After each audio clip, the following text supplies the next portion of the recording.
Hey YouTube, my name is Grayson Hawk, and on my channel I debate and debunk creationists, flat earthers, Christian apologists, and general pseudoscientists of all kinds, from the electric universe freaks to the ancient alien bigots. And today I am joined by one of the greatest pseudoscience debunkers and science communicators here on the internet, Professor Dave Explains. So Dave, thank you for joining me for this discussion. Today, we're going to be taking a look at the theory of everything developed by the smartest man in the world. I think you might be familiar with him, Chris Langan.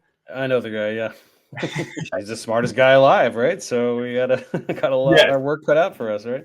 But before we get to the number one smartest creationist, right, I wanted to ask you a couple more questions about the second smartest, our friend Dr. Tour, because I first met you and Dr. Tour in person together at the same night at your now infamous debate in person that you had at Rice University. Yeah, so I met you both that night, and that was, I mean, I'm never going to forget that night, but it's been almost 2 years since then. So I wanted to sort of touch base with you and see, has your perspective on that debate changed at all in like these 2 years, the way that you think about it? Yeah, well, of course, what I think doesn't change. I mean, I knew what he was.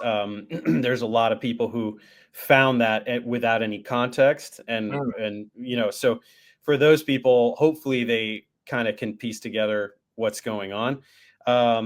Most people, their immediate takeaway is, wow, this guy's an unhinged buffoon. Yes. Right? I don't know what either of them are saying, but that guy's an unhinged buffoon. Mr. Farina, got it. Here, what do you want me?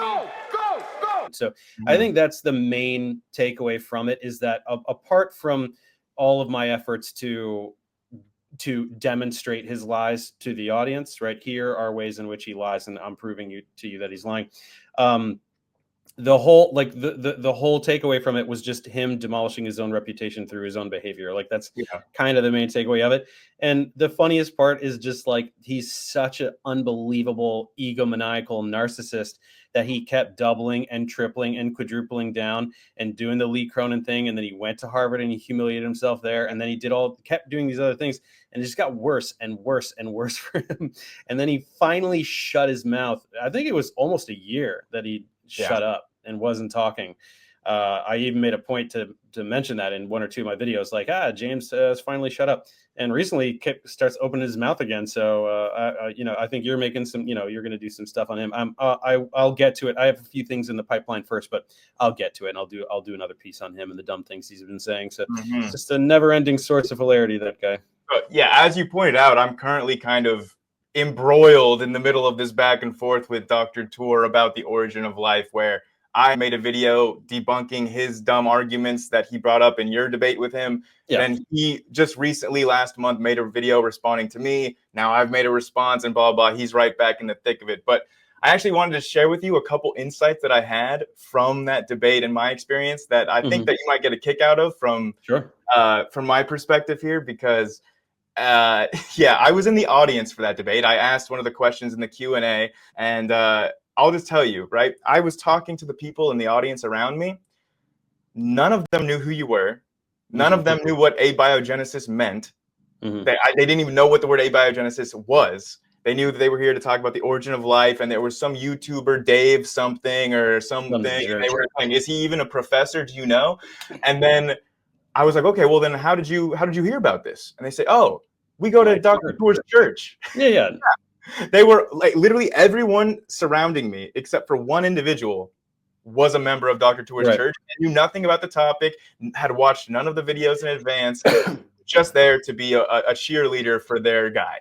I think that my one regret is that right before, we set up, and then we went away for a little bit, and then when we came back right before the debate was going to start, I noticed that right in that last half an hour, he or his team had posted reserved signs on the whole first 3 rows. Yeah.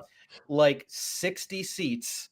Like, this is for my camp here. I really regret not just going and ripping them all off. Like, I feel like I would have been totally justified in doing that, being like, no, buddy. Like, it was really crazy. Everybody. I went and spoke with you after that debate happened. I asked you for some advice. You were very cordial. Everybody was wanting to talk with you. I also talked with Dr. James, and I introduced myself to him. and I asked him a couple questions about like the amyloid world hypothesis, which is one of the newer hypotheses for abiogenesis. I just want to hear, like, have you heard of it? Do you have any, anything to debunk it right now? Because you have never made a video on the subject. So I asked him about it. He said, what? No, I haven't really heard about that. I don't really know that much about amyloids. Like, he kind of was aware of what they were a little bit, but clearly has not done the reading on this, which I thought at first kind of strange for a guy that his entire niche is supposed to be positioning himself as an expert on all the different hypotheses of abiogenesis and why they're wrong. More of an expert than the real experts, in fact. Exactly. I mean, like, he literally, in one of the videos that he did responding to me, he was breaking down the actual peer-reviewed, published, like, studies themselves and saying, this is an idiotic scam, and only an idiot would think that this is relevant for origin of life. And he said, that the study's authors are liar, pants on fires. And he said that he feels sorry for me as a young man who has been led astray by these origin of life researchers. Like, he was trying to make it like I'm a victim and these origin of life researchers are these evil, lying manipulators. If you're young, it's because you're young. If you're old, it's because you're old. If it's just whatever angle they can get. You know what I mean? Same with me, right? Oh, the Benner and Cronin are lying to me and I'm falling for it, right? No, they're just the only two guys that had the balls to make an appearance in my video. I talked to dozens of them, and only one or two didn't email me back. Almost everyone emailed me back, and I've had in-depth back and forths with them. And they're like, yeah, this guy's a complete fraud. Here's some papers you can use, etc. So after his debate with you, where he was kind of embarrassed at his own university, and I think his own university was like, okay, no more of these, James. This is embarrassing for our Rice University brand. I assume that conversation probably happened. Maybe I'm reading too much into it. But then after that, he has his debate at Harvard, where once again, he embarrasses himself in front of like a very prestigious institution. So then after that, right, he has not been asked to do any more public debates. Doesn't seem interested in doing any more public debates. He went totally silent. And then he, like you said, he reemerged in order to try to have a YouTube challenge to all the origin of life researchers, which again should have just been published so that they would actually see it. Nobody actually saw or wanted to engage with a YouTube challenge. Like, these are career scientists. This is not how they engage with the science. Yeah. And I challenged James to a debate, and you'll never guess what he said. I think this is the last thing I want to share with you about Dr. Tour, because I think that you're really going to find this one to be hilarious. So when I challenged him to debate, right, because I'm like, well, none of these other origin of life researchers really care about engaging with YouTube debates. If you want to actually reach the researchers, you got to publish and peer review your criticisms. You don't understand the field well enough for me to debate you. Yeah. It was almost that. He said, one, I only debate people with PhDs, which clearly not true. And then two, he said my YouTube channel was too small for him to engage in. So this is what I find interesting. He will only debate a PhD because he doesn't want to be viewed as lowering himself to mere undergraduates. But he will debate someone that doesn't have a PhD if their YouTube channel is larger than his own. Yeah, which just kind of shows clearly what he's actually all about, right? Yeah, but it's also just a cop-out, right? I mean, in reality, you and I both understand the field better than he does. He could understand it if he applied himself, but he's deliberately hiding from it, right? When he says, like, to dismiss, like, I genuinely don't know a lot about amyloid world hypothesis, but to dismiss it outright is ridiculous. But he does the same to systems chemistry. There's countless times where he's like, systems chemistry has nothing to do with origin. It's like the main fucking thing that has to do with origin of life, you idiot. Like, what are you talking about? Like, the fact that would come out of your mouth, and then in the debate over and over again, just like, no, there's no self-replicating systems. No, they've never done it. It's like, dude, here it is, man. Like, what are you doing? It's all right here. Yeah. Like, you look so dumb. But in his reasoning for why he said that he wouldn't engage with me because my channel was too small, this is what he said. He said, when I first decided to engage with Professor Dave's YouTube channel, his channel was relatively small. And after I decided to engage with him, his channel blew up. Yeah. And he was literally reversal of reality. He was literally trying to get credit for the success of your YouTube video, your YouTube channel. And he told me that he doesn't want me to be a success. So he said, I will not engage with Grayson because I don't want Grayson gaining popularity on YouTube from my engagement. I I had like 700,000 or 800,000 subscribers when I made my first piece on him. He had like 10,000, 15,000, and he had 2 gigantic spikes in activity, which were specifically him responding to me. So I'm sorry, James. It's the total opposite. You used me to gain popularity. That's it. Yeah, it is the most absurd amount of projection that I have Yeah. seen until this video of Chris Langan that we're about to see. Sure. Yeah. This I guy. just wanted to like, because we first met with around James and all of that, I just wanted to talk to you about who I consider to be the second smartest creationist before we launch into He's who is not the second smartest numero creationist. uno. Yeah, I know. It's a little bit of a tongue-in-cheek. He's the creationist with the most impressive CV. Yes, exactly. Yeah. I'm being obviously tongue-in-cheek with describing him as the second smartest creationist, but yes, the first smartest would have to go to our boy Chris Langan, who has a purported IQ of over 200. So that would make him not just the smartest creationist, but the smartest man alive. Yeah. So, you know, unlike all these other really smart people, the ones that have these PhD credentials, high IQ individuals, you know, largely atheistic physicalists, not entirely, but largely.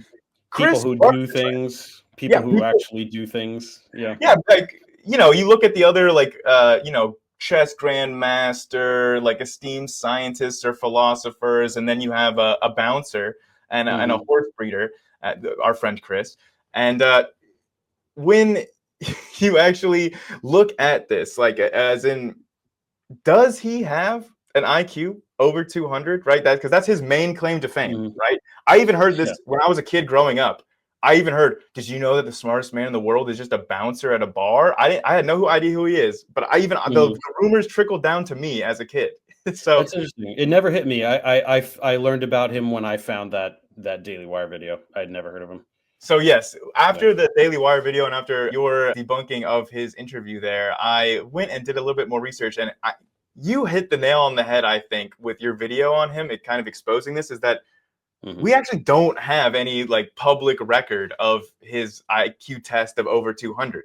He does not have a high IQ. And I looked into this more. It was not a standard IQ test that he took. It was a different version called like the mega test or something like that. And so apparently the mega test of IQ, not a standard. It's not accepted by any institution that acknowledges IQ tests like Mensa or anything. They do not acknowledge the validity of this mega test. And apparently the mega test is designed for you to only be able to take it once. And Chris took it, failed, and then took it another time as a fake alias, and then got the score that he is now claiming means that his IQ is 200, which he got 47 out of 48 correct. The first time he took it, he got 42 out of 48. And the society that created the test would only allow genius members if they scored a 43 or higher. So the first time that Chris took this test, he did not get the prerequisite score to get into the Genius Club. And then he retook it, which you're not supposed to do. And then he got the highest test score, and then he was in the club, and then he says, oh, my IQ is 200. Yep. That's it. That's the end of the story. He lied, and he's not a genius. Yeah, and it should be pointed out also that this test has been like renormalized to figure out like what his score means in terms of a standard IQ test, and it's anywhere between like 155 and 174, which is still an extremely high IQ. But it really needs to be pointed out that in all standard IQ tests, you kind of ignore any score that gets above 155 because it's not reliable. Because the way that an IQ test is structured and set up, the sample size is not large enough for that high end of the spectrum. So once you get above like 2 standard deviations and you're up to like, you know, 150, 155, 160, the results are no longer reliable. And they actually took out any IQ measurements over 160 from like the Guinness Book of World Records. They literally removed them because they're like, okay, there's no way that this is reliable. So the guy doesn't even understand the IQ test itself that he's stealing valor from.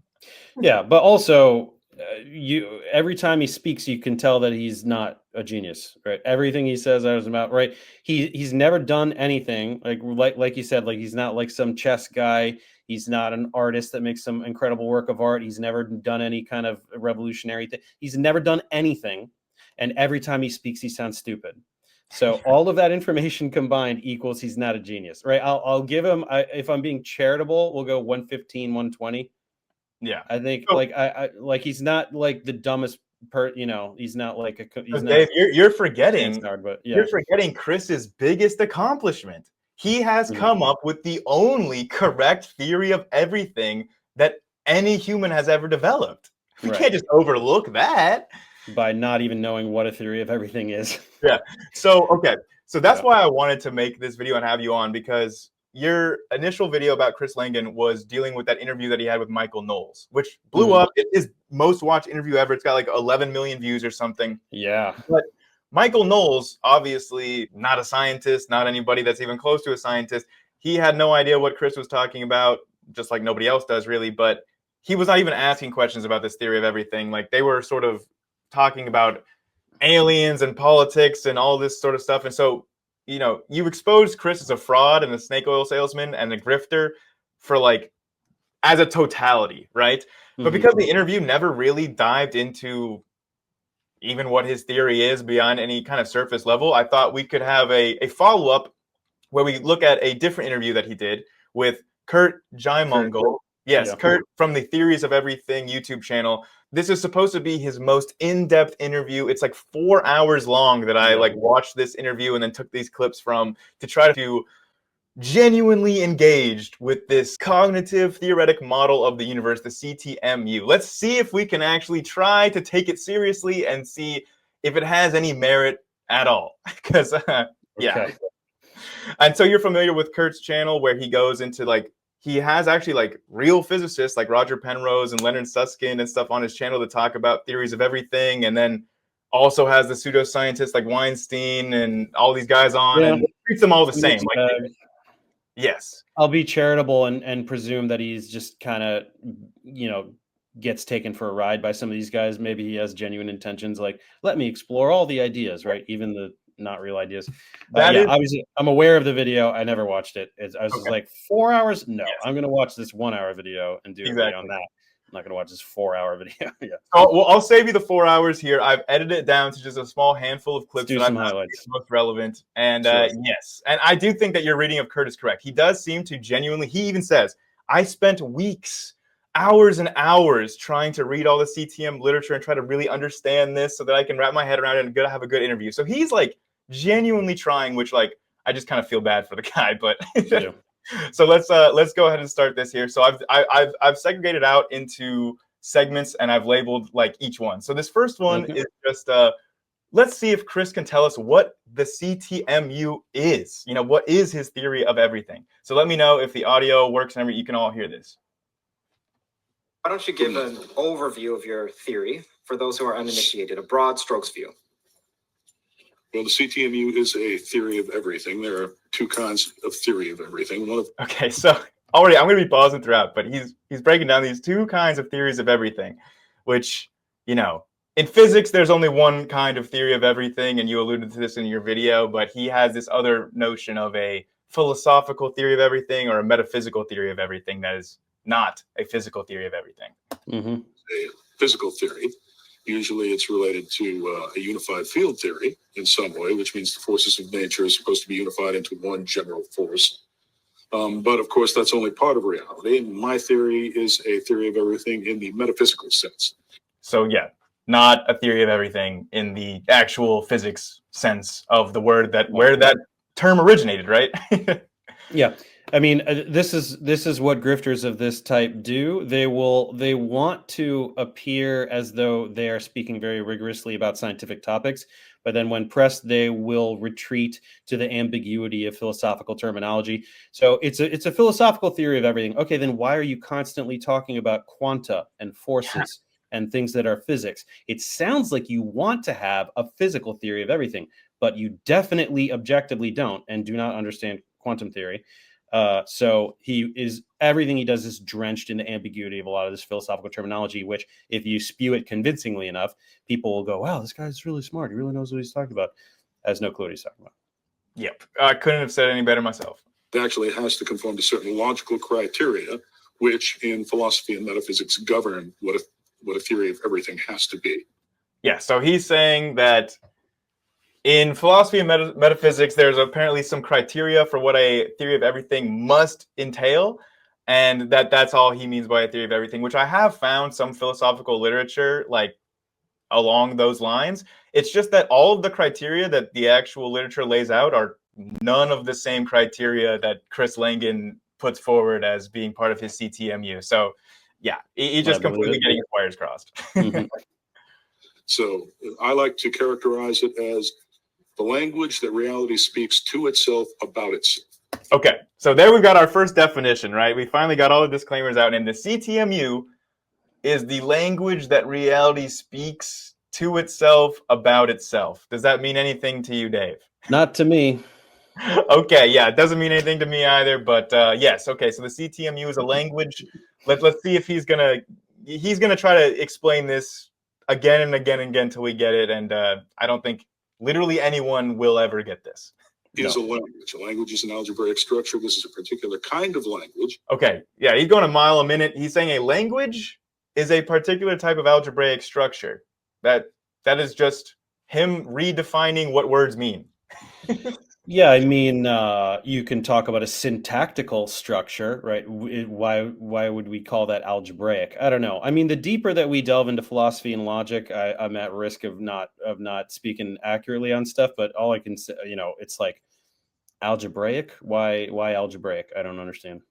I think that personally he confuses mathematical notation, which you could say is a language, with math itself being a language, which I would disagree. Like mathematical notation, you could say maybe that's a language because there's symbols and there's syntax and you're communicating like information from one communicator to another. But yeah, beyond just that, and he's trying to say that reality itself is a language, is his overall point, which it doesn't mean anything. It doesn't mean anything. I mean, the most charitable you can get is that, like, obviously logic can be expressed with math, right? And that was the whole point of like Frege's revolution, was to take like Aristotelian logic and break it down to like a calculus, like a rigid mathematical calculus.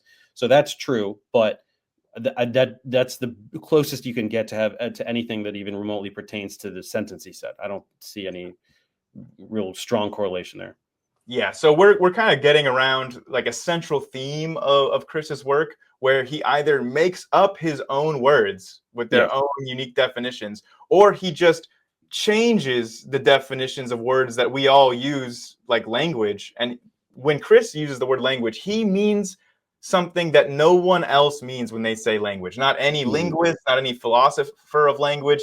Nobody else means language the same way that Chris means language. He's just making up new definitions for things. Mm-hmm. That reality actually uses to communicate with itself and to make decisions regarding how it models itself, which is another way to say how it evolves. Right? And it can be modeled in many ways. You can actually look at it as an operator algebra, or as a quantization, a new kind of quantization of reality, or a reality self-simulation. You can look at it. I just love how, by the way, like if you've read it, I actually went through and looked at Chris's papers on like CTMU and everything, and looked at his publications. It's funny how like none of those papers are modeling it in any of these ways. He's not using any kind of math, no operation. He just says what he wants. Algebra.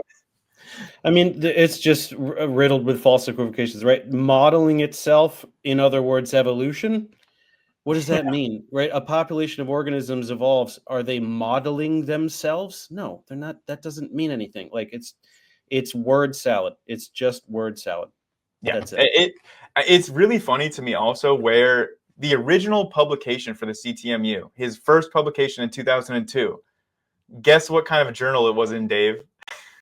Non-peer-reviewed one. An intelligent design journal. Oh, there you go. Sure. So it's like, it's so funny to me that intelligent design, right, as a movement in the early 2000s and like late 90s was all about pseudo-intellectualizing creationism and fundamental Christian apologetics, and just trying to introduce scientific jargon to make it sound intellectual. Yeah. And all Chris is doing that to intelligent design and a bunch of arguments from like the 1700s. Sure. Yeah. And basically, anybody who they think the recipient, the target demographic will sound smart to, who says yes, God exists. That's intelligent design, right? Throw it in the pile of propaganda. Yep. That's it. From the perspective of quantum mechanics, says quantum metamechanics, I believe. Also, he just puts meta in front of every word that he can. Like, one of his publications is called Quantum Metamechanics. And does it involve any new math? No, of course not. Not at all. You must have read that paper. Or you mentioned having read it, right? And once again, as a metaformal system. And now, see, not a formal system, a metaformal system, Dave. Mm-hmm. And the most hilarious thing is later on, he's going to try and define metaformal versus formal, and it's so funny. Like a formal system, but it's a generalization of the formal system that goes deeply into the nature of language and what it takes to. Here's another way to describe the CTMU. Okay, yeah, we need another way. We definitely need another way here, Chris. Thank you. Pivot. Basically, you've got a system. You've got this metaformal system, and it relates intelligence and intelligibility. A metaformal system that relates intelligence and intelligibility. You know who the only other group of people that I ever come across that are talking about intelligence and intelligibility and relating them and going back? I mean, it's literally Christian presuppositionalists. Mm-hmm. They say, how do you guarantee intelligibility without God? You can't, therefore God exists. It's the most basic, low IQ pre-supper argument. And that's literally all he's doing, is just dressing that up. Is trying to formalize in a pseudoscientific way the idea that sentience is the quintessence, and therefore God exists. Oh yeah, we're gonna get to exactly how you derive the CTMU, and it's it's just it's like you've already seen this video, Dave. You already know how to derive the CTMU. Flying by the seat of my pants here. I genuinely have not watched a single second of this video. I saw the runtime, was like, nope. Reality has to be ontology and epistemology are coupled in this thing. Yeah, so ontology, epistemology, same thing.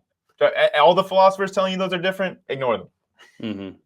So reality actually has to recognize itself and process itself.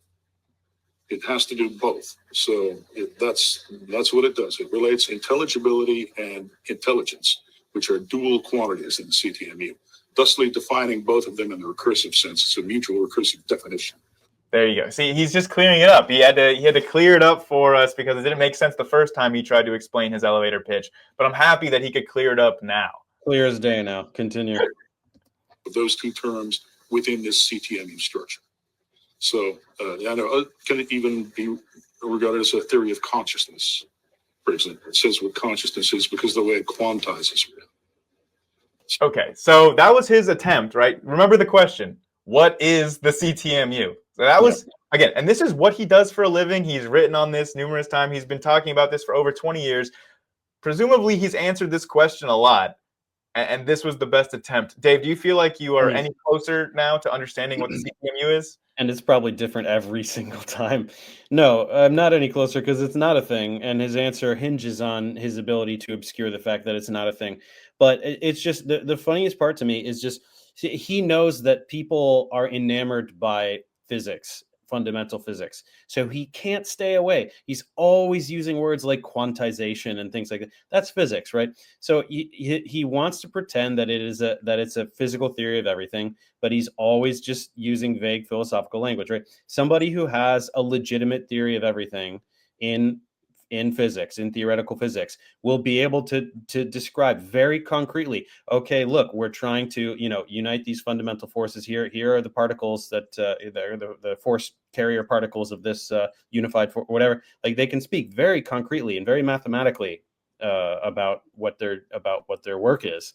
And so recursive this and intelligibility, it's just like, dude, this is ridiculous. Yeah, it's more than a little ridiculous, but really, and this is this part where Kurt tries to clean up what he just said, right? Because Kurt is in the same seat as we are. I think he has an undergraduate degree in physics, so he understands physics more than a layperson, but he's not a PhD. But like, still, anybody should be able to hear what Chris just said and say, that doesn't make any goddamn sense. Mm-hmm. But instead of calling him out on that, I just really hate that what Kurt does here. Yeah. Is that enough? Yeah, let's start from what's most fundamental and then how you work your way up from there. Oh, wait, sorry. This is actually a good question. It was after this that he does the thing I was saying. My bad. Mm-hmm. But this is a good question. He said, what's the first thing? Break it down, big boy. Okay, well, the theory is developed by a means called logical induction. You start with, you've heard of Descartes, cogito ergo sum, right? Cogito ergo sum, which is I think, therefore I am. And you've heard of Berkeley's esse percipi, okay, which is basically to be is to be perceived or to perceive, right? You start with perception and cognition. Then you develop the minimal model of how cognition and perception work. Then you induce an overall system that works by those processes. Okay. So that was his explanation for how he derives the CTMU. So he starts with Descartes, the cogito, I think, therefore I am. And with Berkeley, who was like a philosopher in the 1700s, who had like basically this argument for idealism, right? That all of the normal objects that we interact with or know are ideas that we're interacting with in our head. And like basically saying that in order for something to exist, for something to be real, it must be perceived or it must perceive. So it's like an argument for idealism from, again, the 1700s. Mm-hmm. And in order for Chris to even begin with the CTMU, both of those arguments have to be true. Like you have to just take those as granted that they are the case, that is true, Mm-hmm. which obviously have huge problems with, because most contemporary philosophers do not accept the validity of Berkeley's argument. Mm-hmm. But also, yeah, right. Of course, I mean, prior to the evolution of sentience, there were objects that were not being perceived, right? So, Yeah. I mean, but more importantly, yeah, like we're in the 21st century. How are you going to talk about cognition and perception without talking about neuroscience? Yeah. Like, what are you doing? Like, we know what brains are now. Start there. That's an idea, right? Yeah, because like there's, we have basically demonstrated, right, that mind, at least neuroscience has currently demonstrated, our current knowledge of science, that the mind is generated by the matter of the brain. And it's not that the mind is generating all of the matter of the world. Because here's the thing, right? In order for Berkeley's argument to be true, right? In order for all ordinary objects to be mental objects, therefore anything that exists must be perceived, therefore the universe exists, therefore God must exist to perceive it. That's the argument, basically. Is Right. in order for Berkeley's first two premises to be true, God has to exist. So either you see, hey, actually, I don't really have a reason to accept Berkeley's first two premises, and I can reject these premises based on things like intersubjectivity, the successful track record of scientific realism, the entire existence of neuroscience as a field. Like all of these things would allow us to reject Berkeley's premises. But no, in order for those premises, those have to be true. Therefore, God has to exist. That's all of that is contained within Berkeley's original argument. But Chris is literally just making the exact same argument based on the exact same sets of metaphysical assumptions. But he's just changing all the words around and obscuring it with all of this like complex jargon. He's taking what would be a somewhat valid discussion in a sophomore year philosophy class, right? This could be a conversation between a student and a professor in a class, and he's pretending that it's like this revolutionary theory of everything that encompasses scientific phenomena and philosophy. It's kind of ridiculous. So I took this from his website here, where he says, suppose that you're wearing blue tinted glasses. At first, you think that the world you see them through is blue. Then it occurs to you that this needs not be true. Maybe it's the glasses. Given this possibility, you realize that you really have no business thinking that the world is blue at all. Indeed, due to Occam's razor, you must assume that the world is chromatically neutral, not blue, until proven otherwise. this is his first example to try to tell us about what Berkeley's premises are, saying that everything is mental because we have to perceive the world through our cognition. We cannot perceive something without it going through our subjective experience. Therefore, Berkeley is saying there's no such thing as matter, and that everything in the world is just mental. And so this is the blue tinted glasses. If everything we're looking at through our blue tinted glasses looks blue, then should we assume that the entire world is blue? Or should we say we can't make an assumption because we can't take off our glasses? And Langan goes on to say that this can never be proven because you can never take off the blue tinted glasses because you can never perceive the world without a perception, right? It doesn't, it's like inherently you can't be done. So therefore, Langan says, the distinction itself is meaningless, and there's no reason to even consider a distinction between that which is mental and that which is not, since nature has conspired to ensure that such a distinction will never ever be perceived. But without this distinction, the term mental can no longer be restrictively defined. Mental might as well mean real, and vice versa. So that is literally all of the CTMU is resting on that logic. Right. Yeah, it's a slippery slope towards solipsism, pretty much. Yeah. But it's like, look, I mean, I mean, it's like I said, like this is a discussion that could be happening in a sophomore year philosophy class. Like it's, I mean, I understand like the point of that exercise of thinking about that. It's a perfectly valid thing to talk about, but it's not rigorously scientific. It's not a theory of everything, right? It's not, definitely not anything substantive. Yeah. Like even the Descartes' cogito, like it basically is tautological because it's like assuming I am doing the thinking. Like it says I think, therefore I am, but like it's literally circular. You have to already assume that I is the one doing the thinking for I to exist. So I always took that statement to mean the only thing I can be certain of is that I exist, because if I were to not exist, how could I be contemplating or perceiving, right? Yeah, so like there have been numerous philosophers that have tried to amend it is like the only thing that we can be certain of is that thinking happens and therefore thinking exists, but you cannot, or that you could say that first person experience exists, but then you cannot infer from that the existence of some sort of I that is independent of the things that you're perceiving. So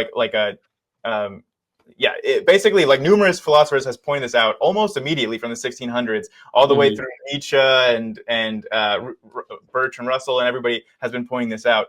But yeah, Chris Langan just takes both of these as axiomatically true facts and then builds the rest of the CTMU, assuming that both of those things are true when both of those things are like don't even have strong philosophical consensus around their validity, even for the time. Yeah, let alone even for the time. And yeah, I would. The last thing I would just say on this is like, other than just intersubjectivity, the fact that people can have perceptions of things that are hallucinations and don't correspond with anything in any kind of mind independent reality. I would say that the successful track record of scientific realism is really hard to explain in this sort of idealistic outside of a context of an objective external reality. Because you'd think, why would it be that science, which is making the assumption that there's a mind independent objective reality, why would that assumption lead to so much empirical success if it's not true? Right, unless solipsism is true. And it's like that's the point. It's like it's okay in this thought experiment way and be like, I believe this weird thing, like I believe the external world doesn't exist and I'm gonna have faith in that. It's like, fine, that's fine, whatever, do your thing, but like stop pretending you have this incredible theory of everything when it's just like he's just a guy, he's a delusional narcissist who skimmed some philosophy textbooks, said, I'm going to use this jargon and pretend I'm better than all of this, and made a thing that's the totality of all of it, and then just spew a bunch of words out to see how many people I convince that that's the case. That's all it is. Exactly. Let's just continue on a little bit because I really think these clips just get funnier and funnier. Okay. Yeah, and that's the way you get to the CTMU. It's called logical induction. Been using that terminology for years.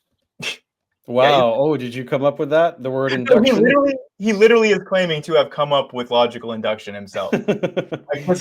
Look.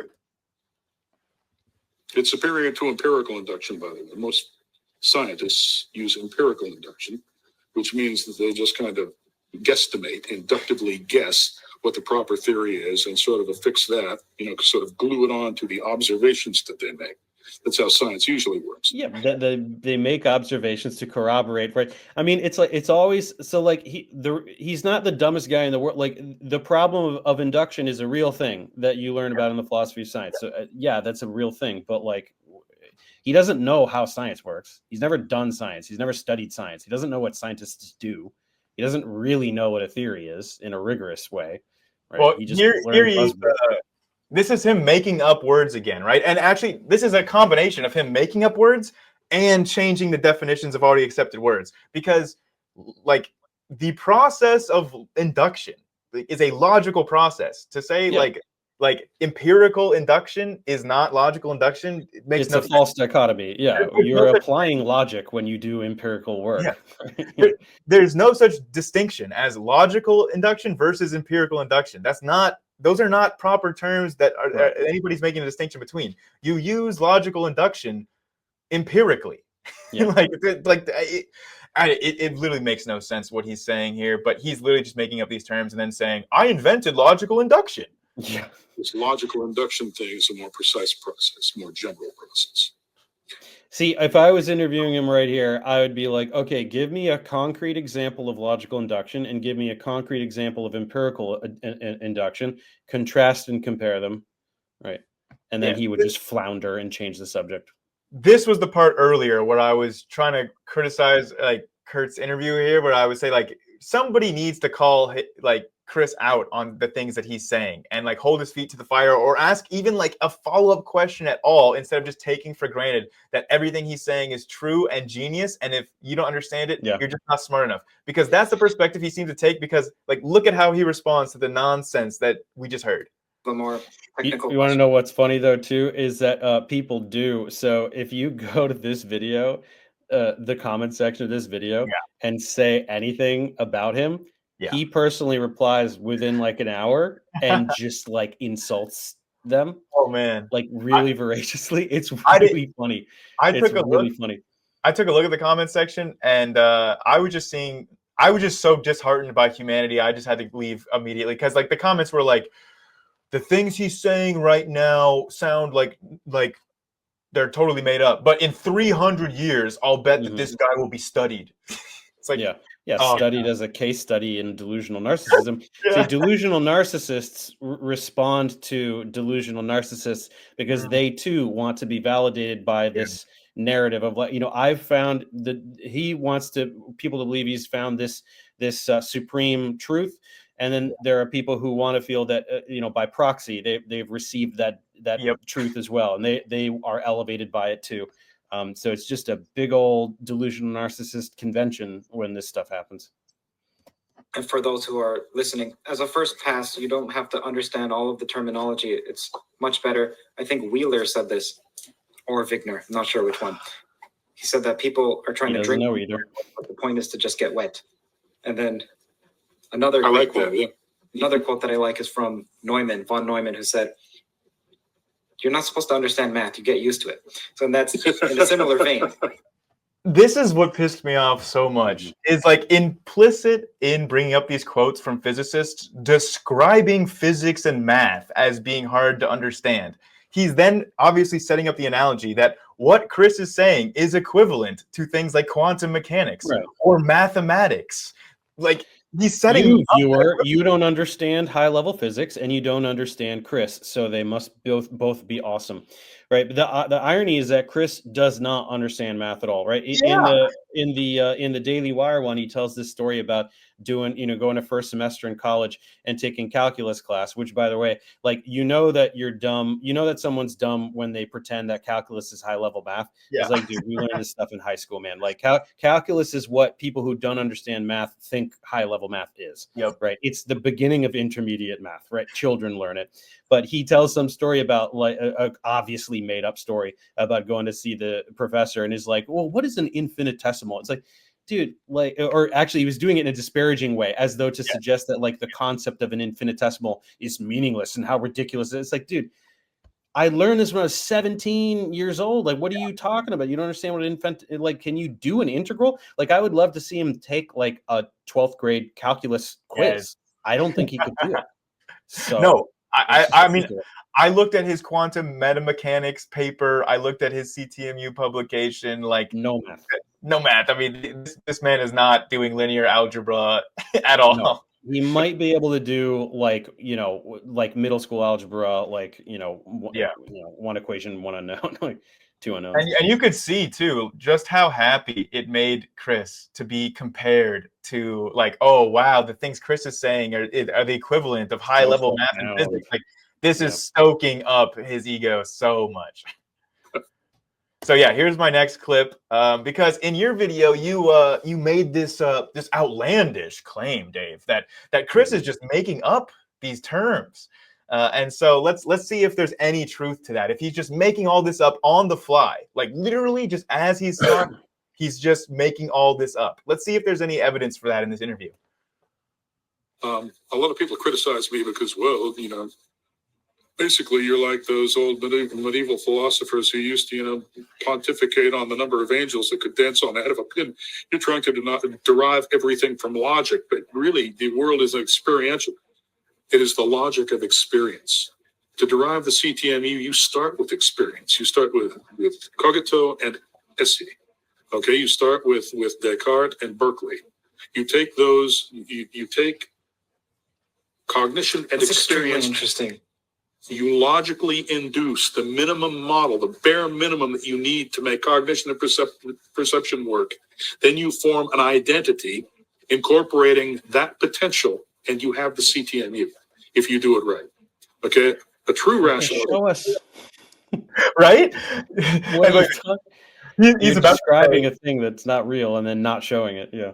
Yeah, and he's about to say that a true rationalist would be able to derive the CTMU. So therefore, he's the only true rationalist? Knows how to do that right. Okay? But there aren't very many yet. I love As in there's only one. You said, yeah, he's the only Scotsman too. Yes, exactly. So then, okay. And then here's where Kurt is gonna unintentionally call him out on literally just making all of this up mid-sentence. The logic of experience. I don't think I've heard that phrase before. Did you just come up with that on the spot, or have you heard that before? First time I ever said it. I've never heard it. Yeah, okay. So yeah, I mean, Chris is just making all of this up as he goes along, introducing entirely new terminology on the fly. Yeah, I don't think he realized how dumb it was that he answered it that way, because he's pretending to be like summarizing in some profound way this thing he's been working on for decades. Yeah. And then he's just like, oh, I just said a thing I'd never said before. Right. Like, yeah, for admitting that you just make all this shit up. It's proof too. And like, he's kind of like, the thing is, he only takes these softball interviews, but even the interviewer sometimes gets under his skin simply by asking for clarification. And Knowles did it that one time. Only one time in the whole interview, and Chris immediately got agitated. He's like, well, what is it that you need?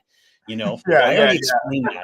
It's like, yeah, you just know that you can't even repeat the same dumb shit that you just said, because you were just in a flow state saying random words, Yeah, I was egging. I was kind of critiquing Kurt a little bit for his interview here for being too softball with Chris and not holding his feet to the fire enough. But right here, this is my favorite thing that Kurt does in the entire interview. And he does it a couple times. I just took one example. He takes a sentence that Chris has said before and puts it on the screen, and then has Chris translate that sentence into English. And it's the funniest thing. Oh, here we go. Okay. Let's get to one more of these abstruse sentences. Abstruse sentences. Maximal generality, in brackets, universality, comprehensiveness, criterion of a reality, theoretic identity, or ontologically necessary and sufficient theory of everything, means that a fully general formal structure must be selected as the skeletal identity of a TOE framework. I mean, you gotta love it. You can see him like very attentively reading, because he's like, wait, what the fuck did I say? Oh, yeah. God. He's trying to decipher this just as badly. We'll just let him go here. So let's break down some of these terms, term by term. Maximal generality. Comprehensive.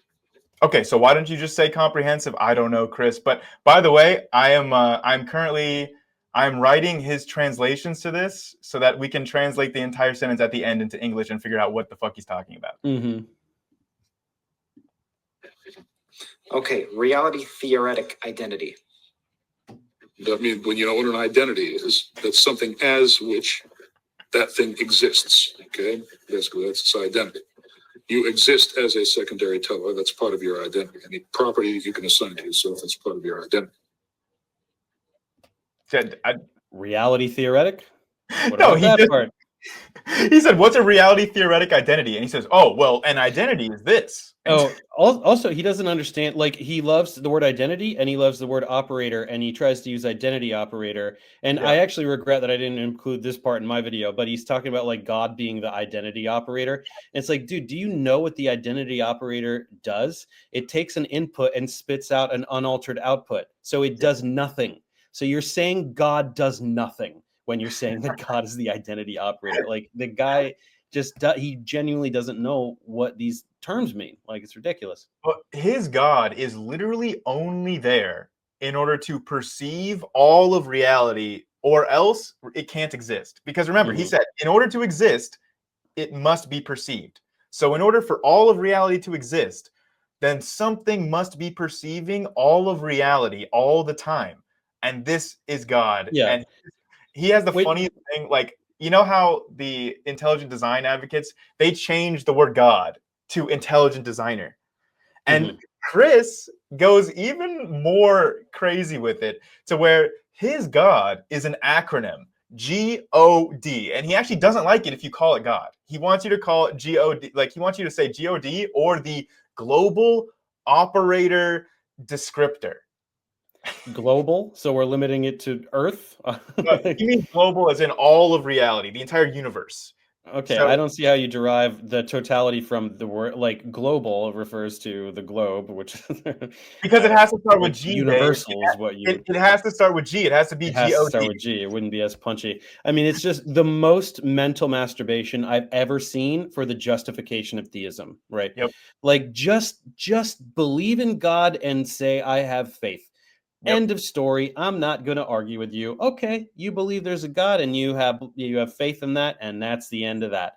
Not a problem with me. See you later, right? Instead, it's just all this bullshit.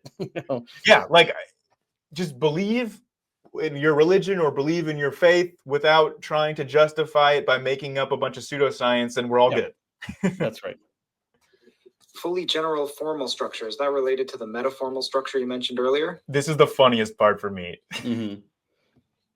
Yes, sometimes I use formal for metaformal because sometimes I just say the words that are. Sometimes I just say formal instead of metaformal because, which means that metaformal doesn't mean anything. That's yeah, he's really just admitting.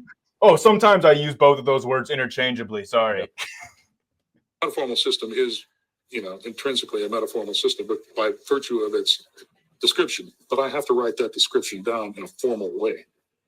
Okay, it's got to really be written on a piece of paper, and you kind of add the metaformality to it with your own by understanding what it's saying. But it's written down on a sheet of paper, and that makes it formal. So it's metaformal, but then when you write it down, it's formal. Yeah, no, so he's saying that what makes something formal, right? He said that the necessary criteria is a fully general formal structure. And he's like, what do you mean by formal? Oh, I mean, it's written down on a piece of paper. And then he said, oh, what do you mean by metaformal? Oh, that means it's formal, but I'm looking at it and I understand what it means. So it's metaformal. That's what we just heard. Yeah, it's like, it's literally that bad where this man thinks that, like, he has offered a formal theory of everything because he wrote it down. Right. Yeah, no, that's true. And I mean, he's doing his best to, like, I mean, he knows what he said doesn't mean anything. So it's difficult to justify the things that he said, right? So, I'm sure he's sweating bullets. Yes. And let's get, okay, now we're going to get to the very final one that's highlighted here, which I think is the very easiest one to understand. Like, what is meant by skeletal identity, right? Like, just the bare bones, minimal framework, the core, right? I mean, it's very easy to understand. Listen to this man try to explain what skeletal means. It's a form as opposed to the content of the form. All right. And then skeletal identity. Skeletal means that it's just a set of invariants in which, without interfering with those invariants, there's a lot of variability. Reality can vary, can change, can adapt, okay, without disturbing its essential invariants. So those essential invariants are skeletal reality. Okay, did you get that, Dave? So it's invariant, but it's also variant, and there's a skeleton in there somewhere. Yes, the invariable invariants that can they don't vary when everything else is varying. That's what makes them skeletal reality. It doesn't vary when it's invariant, and Yeah. that's the bones, and then the variance on top of that is the not bones. Yes. Yeah, perfect. We're all on the same Got page. it. Totally good. You flesh it out. Must a theory of everything explain mental activity? Yes. Okay, I just want to include that at the end because it's like he could just ask, must a theory of everything explain blank? He's just going to say, yeah, it's a theory of everything. Like That's what it means. Everything is a part of everything. There's a theory of everything. It's like, so can you explain consciousness? No. Oh, so can you explain how the strong force unifies with the actual weak forces and gravity? No. Okay, but it's part of your theory, right? Yes. And okay, so what annoyed me though there, and I wanted to play it uncut, because instead of, like, I thought this was a great idea, having Chris translate his own nonsensical bullshit. But then at the end, right, you should then come and say, okay, now let's piece it all together and figure out what that sentence is supposed to mean. And that's what never happened. We got each individual term translated, but we didn't piece it all together. No, so of course not. I'm going to try to do that right now, right? I'm going to try to piece all this together. So here's my translation of that sentence. Let me go back so we can have it on the screen so that we can get a little comparison there, because yeah, I think we kind of need one. Okay, here we go. Let's get it on the screen here. And we would be an example of a teller. Oh, wait, what? That is not at all the right. My bad. Here we go. Okay, so now it's on the screen, and I will read to you my translation. The most comprehensive criterion necessary to identify an actual theory of everything means that its core framework must be written down. Yeah. That seems to be the essence of what he's actually trying to convey here, is that if you don't write it down, it's not real. Yeah, which is like, he's literally not saying anything at all. Like, I mean, this is like my entire central criticism about why the CTMU is debunked and why it's failed is because it literally is just redefining terms and coming up with completely new words in unnecessarily complex ways that doesn't add any explanatory power or new information at all. No, it's like but this is the only grift that's available to him, right? Weinstein did one that doesn't mean anything, but it's got a lot of math in it. Yeah. Right. So you'd be like, oh crap, there's math, it's like I can't debunk it by myself, right? I had to get a physicist to be like, yeah, this is crap. But yeah, this is child's play here. So if we go to the next one here. Oh, wait, I'm going the wrong way. Here we go. So is Chris even using real words correctly? Not the ones that he's making up, but let's see. Like, this is only a 30-second clip. There's one word in here that set off red flags for me. Let's see. Why can't it just be that there are multiple universes? And what he's saying here doesn't matter so much. He's just being asked about the multiverse and why that's impossible. So we can call that all the collection of universes one meta universe or one large universe, and call that the true universe, let's say. Well, that's what the CTMU does. The CTMU incorporates something called a syntactic metaverse. But in terms of how do all those universes that you're talking about putting them all together and collecting them into a set. Actually, I'm really surprised he didn't say syntactic meta multiverse. How do they exist? Why? That's the reason. You need to justify it, otherwise it's pointless to hypothecate their existence. Hypothecate? Hypothecate. Yes, you can't. It's a pointless to hypothecate about that. Wow. Which at first I wasn't sure if hypothecate was even a real word, so I looked it up, and it is a real word. And okay, enlighten me. Hypothecate means to pledge as security without delivery of title or possession. So in a sentence, she arranged. I'm sure he meant that. Yeah, in a sentence, she arranged to hypothecate her half of the equity to pay for the charter. That's definitely what he meant. I thought we were going to harp on syntactical, but hypothecate really takes the cake. But yeah, syntactical. I mean, okay, there's a bunch of universes, and he's trying to analogize that to word order in a sentence. Why? What are you doing? I know. I mean, he literally says things like, "Oh, well, you can't have a multiverse because then you have like an infinite regress, and you can't have an infinite regress because there's no first cause." It's like, well, definitionally, there's no first cause for an infinite regress, so you're not saying anything new there either. Yeah, stunning. Okay, and now here's an example of like this part is the most in the weeds that we're ever going to get into the CTMU. We are going full bore into Chris's made up vocabulary here, so I'm not expecting us to understand much. And we would be an example of a teller. But this is an example of Kurt actually doing his homework, and like Kurt is trying his best here to actually understand this theory of everything. Yes. And what are some other examples? I heard God or God is the ultimate teller. Then we're almost global like operator descriptor. And then fundamental fermions, let's say, are a tertiary level. So is that correct? Okay, and explain those are tertiary syntactics. So explain that there are 3 levels of syntactic operators or tellers. Right. Okay, so why, first of all, why do you split them up? Also, it's really funny that there are 3 words here that all mean the same thing. Syntactic operators, he has made a portmanteau of to be like syntactors, and then that's the same thing as tellors. So it's all just, he keeps making up new words to all say the same thing that isn't actually a thing. Okay. And then explain what it means again once more to be a syntactic operator. They're just scales. There's scales of coherence in causation, in structure and causation. Just basically, you have the universe. The universe is closed. It is one unary entity. That's your primary quantum. Okay, so that's the primary quantum is the whole universe. The whole universe is the primary quantum. That's the dumbest sentence he said so far. Yeah, because the funny thing about quanta, I don't know if you're familiar with this, Dave, is that they can't be reduced anymore. You can't have a fraction of a quanta, which I don't know. Maybe we just I can't describe a fraction of the universe. There's no fractions of 1 pixel, apparently. There's apparently no parts to the universe. The universe is not composed of parts. Wow. Yeah. But now everything, it's got to be self-composed because there's nothing external of which it can be composed. It has to use itself as its primary, as its secondary and tertiary components.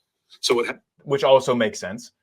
To map itself internally by descriptive endomorphism or de-endomorphism to tertiary syntactors, and then those tertiary syntactors can agglomerate, can come together in organisms.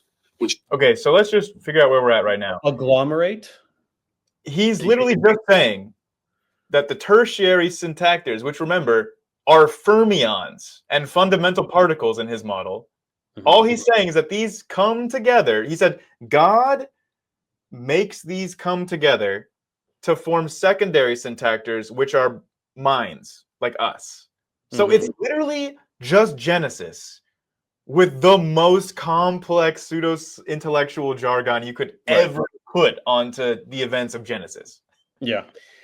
While skipping over particle physics, chemistry, biology, right? All of the things we actually know that describe how particles come together to form larger structures, all the emergent properties. While not saying a single new thing. Not one piece of new information here. This is like 2,000 plus years old. But like my favorite part, like grifters like this will never go more than a few sentences without saying quantum or something like the word quantum, because that's the #1 magic buzzword to get people to be like, what? Oh my God, quantum something. This guy's he knows what he's talking about.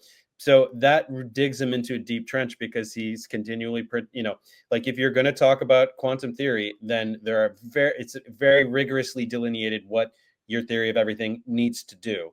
And you don't do any of that shit, not even close. So just shooting yourself in the foot by saying quantum a bunch of times. Oh, don't worry, Dave. He is about to debunk all of quantum mechanics for us in a few sentences. Of course he is. This one simple trick that physicists hate. Create secondary quanta or tellers, which are necessary to complete causation. Also makes no sense what he just said there, but he just said that the fundamental particles, need, the tertiary syntactors, need to come together to form us, minds, which he says are necessary to complete causation, which means that causation was never completed before human minds.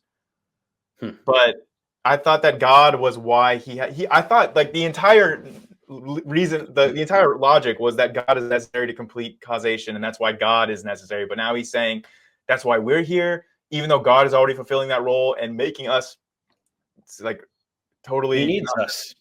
It makes no sense. We're so powerful.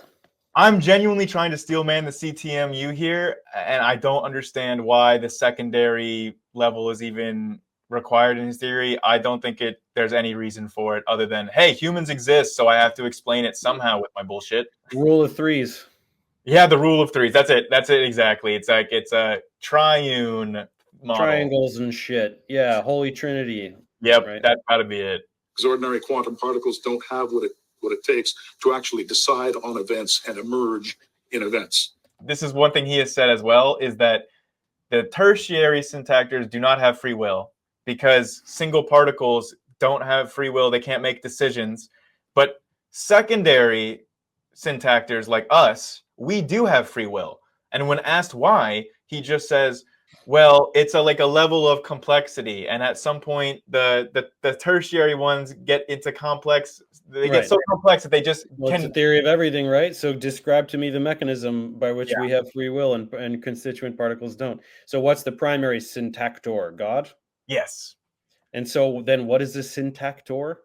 It's a portmanteau of syntactic operator, which means that it is any entity in the universe that is capable of processing the language of reality. That's that self-referential, self-modeling language or whatever. So he says that there are telos, telons, and syntax, and like that we are tellers, and then we have goals like of future states that we want, and those are telos.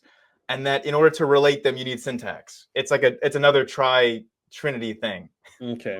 So he's describing sentience to fundamental particles, and he's also putting all of those things in one category, meaning we are divine, essentially. Yeah. No, he says that basically fundamental particles are like sentient. It's panpsychic to some degree, but he says that they are not sophisticated enough to have free will, but they are conscious.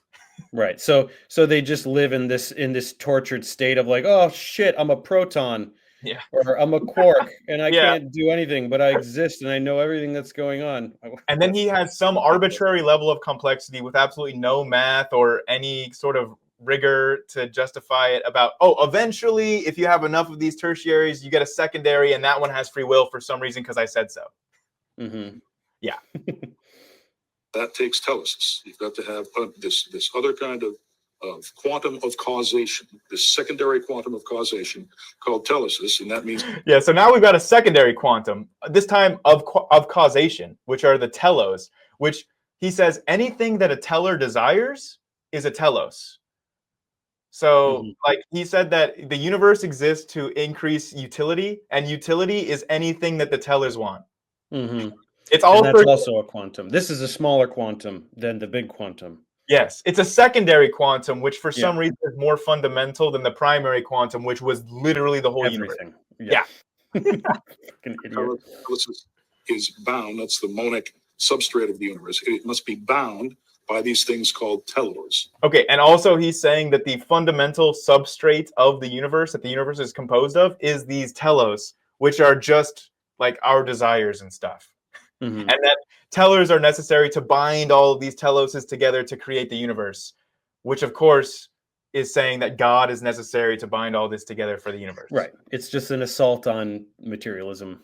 Yeah, no, 100%. And it uses the exact same arguments against materialism as Berkeley did in the 1700s. Literally unchanged in form. It's only changed in the words that he uses to describe the argument. Got it. We are tellers.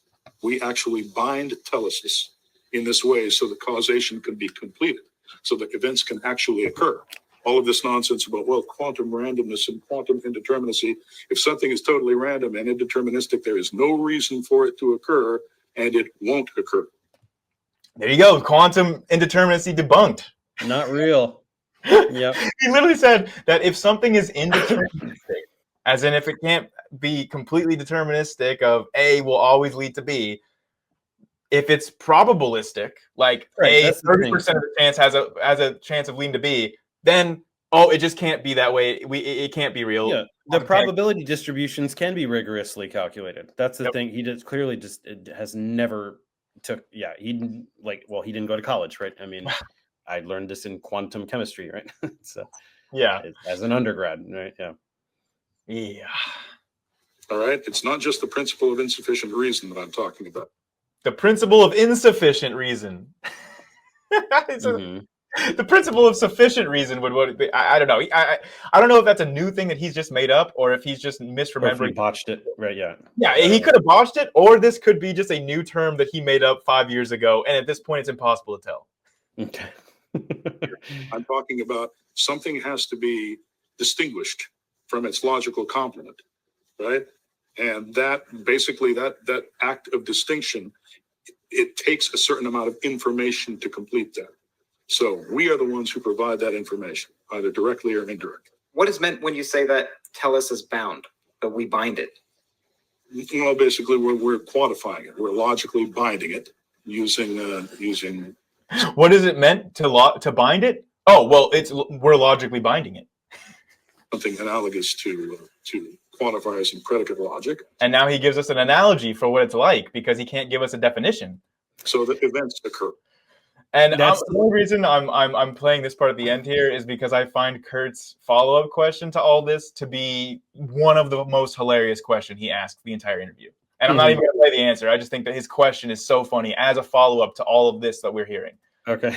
In other words, we're binding it into events. We're taking something that is basically conspansive, that is self-potentializing. It consists of potentials and actualities, but actually giving those potentials and actualities something to connect them. Conspansion, by the way, is another made-up term that combines contraction and expansion. Two opposites. We're actually selecting many possible futures, or from many possible futures, which is a potential. We're then selecting specific events that combine, that are related in telons, which are these quanta of causation I'm talking about, secondary quanta. Oh, okay. I thought I had Kurt's response there, but he asked him about all this syntax and then says, "How does that relate to love?" Oh my god. So funny. Okay, here's a really, really short one. Let's just do one more because I gotta cap it at 90 probably. Okay. So yeah, can it explain anything useful? Can the CTMU explain leptogenesis? Excuse me? Can the CTMU explain leptogenesis? So Leptogenesis? Yeah. You got me on that one. There's a doesn't even know what it is, but I'll take bets on whether or not you can explain it. Yeah. Parity between matter and antimatter. And one of the propositions is there's something called leptogenesis, which accounts for this asymmetry. Yeah, so spoilers, since we don't really have time to go into all of that. Of course, the CTMU can explain it. And then he goes on to ask him about... I've never heard of the word, but I know what it... Yeah. Can the CTMU explain? Well, let's just put it this way. If it cannot be explained within the CTMU, then it cannot be explained. The CTMU is called a TOE for a reason. Okay? It's comprehensive.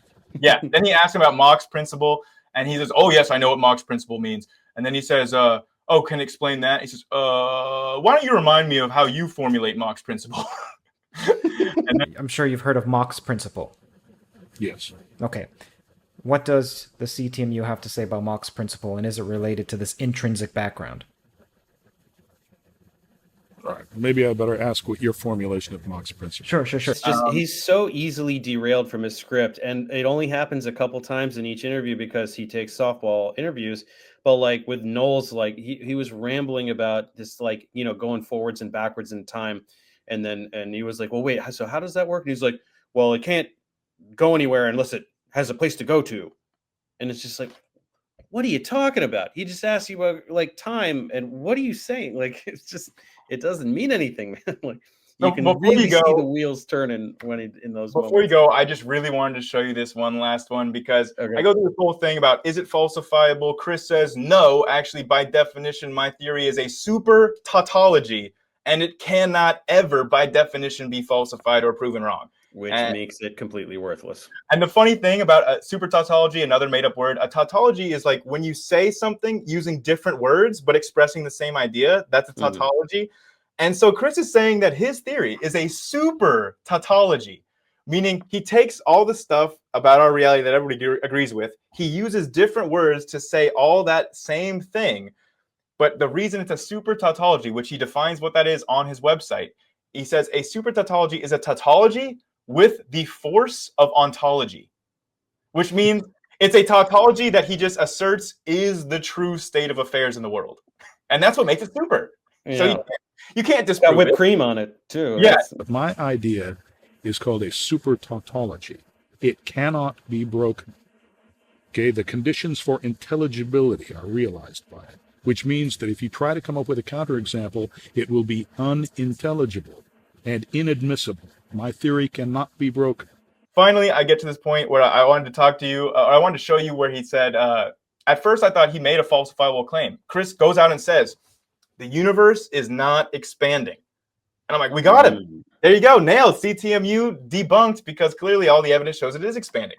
Right. And or provide evidence to the contrary. We definitely know you're not going to do that. So. And then I'll just spare you the whole clip where he explains that actually it's not expanding, it's conspanding, which is shrinking and expanding. And he says that from our point of view, it's expanding, but from God's point of view, it's shrinking. And that's all he means. So again, literally no new information, no new explanatory power. He hasn't changed anything, but he's just made up some new words to make it sound pseudo-intellectual. Yeah. And so in response to this, because again, Kurt actually studies physics. He's into theories of everything. He finally heard a physics claim. And so Kurt finally asked the question that I loved the most out of all of this. Can you show us the calculations, Chris?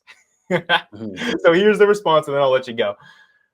Because we have telic recursion, the way that I understand that is that at each conspansion point in the manifold, over time, somehow the points are evolving and including their neighbors.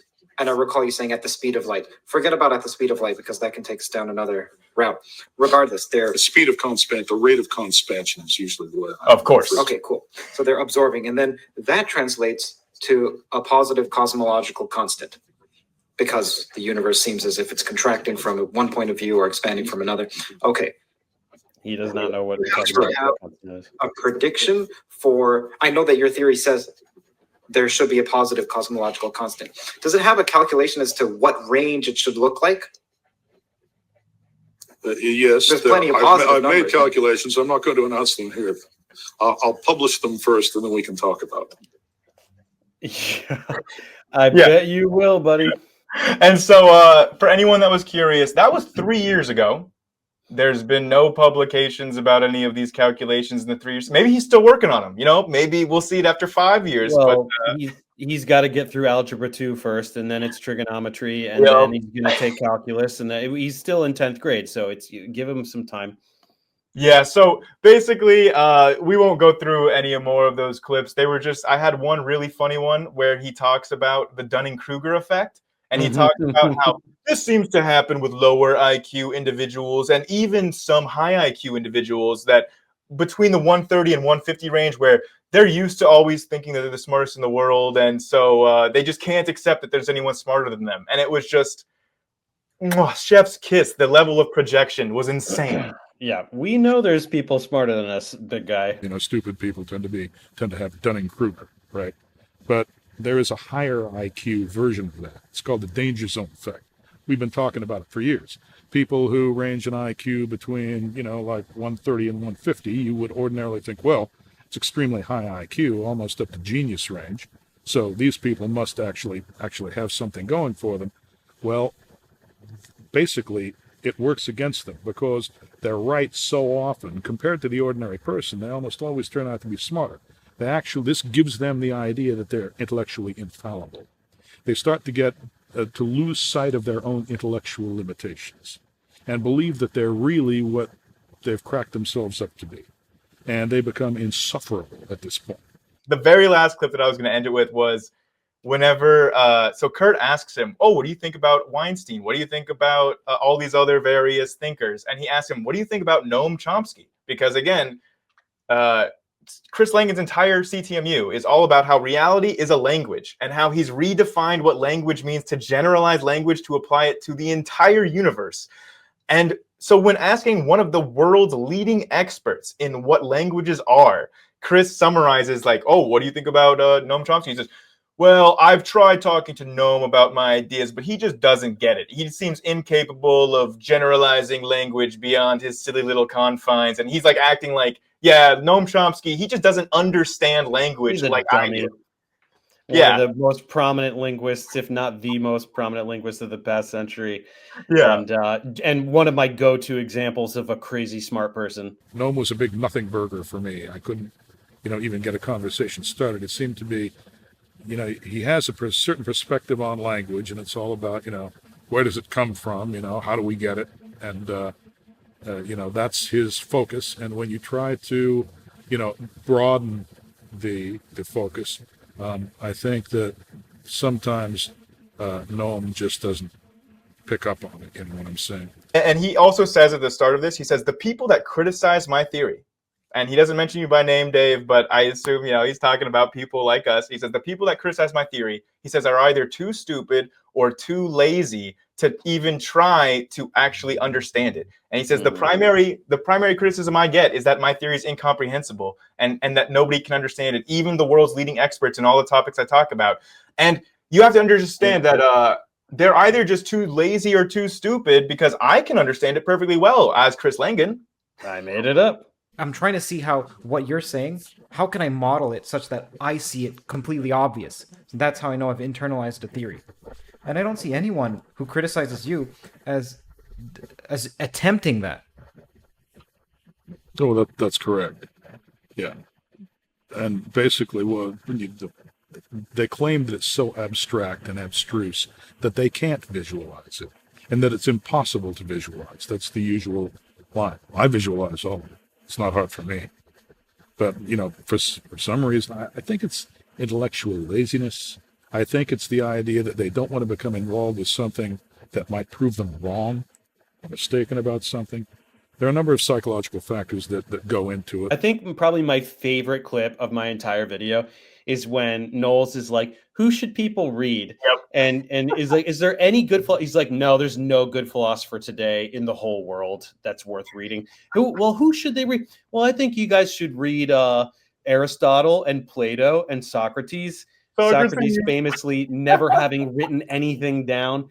So not only he's going to just like what like a child thinks of, like a teenager would come up with those names, like who are like the smartest philosophers ever. Okay, I think those guys. He very clearly has never even read those guys either. Yep. It's like, dude, the only smart philosopher worth reading is Chris Langan. And at the end of this video, that is exactly the advice. Kurt asks, what do you have advice for anyone pursuing theories of everything? He says, you should try to read my theory and understand my theory more. And if anyone tells you any theory that is contradictory to my theory, it cannot be true. That was his final advice. Smelly jerk faces. Yeah. And then Kurt ends the video saying, I will continue to read to learn more about your theory, and I'll make more videos and interview you once I understand it better. And he has not made a single new video about it in 3 years. No. He's just clipped this one up. Yeah. Anyway, I mean, Dave, he's just farming for content, but Chris, man, that guy hates me so much. If you bring me up to him on any social media, he's got some choice words for you. Well, I look forward to getting my own hate mail from Chris after this video. Yeah. But thank you, Dave, so much for coming on. This was a really awesome conversation. So I appreciate having you. Thanks for your time. You bet. Thanks.